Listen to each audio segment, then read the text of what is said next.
Log in to Sotero user interface. Create a brand new dataset. Provide connection details to the data store. Select fields to protect. Configure encryption types for the selected fields.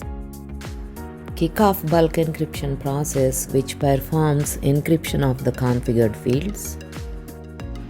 Set up role-based access control. Modify secured role and assign appropriate decrypt privileges. After sensitive elements are protected with the Sotero, anyone directly logging into database and querying will only see encrypted data. Privileged users going through Sotero can see protected fields in plain text form. Example of dashboard run by unprivileged user.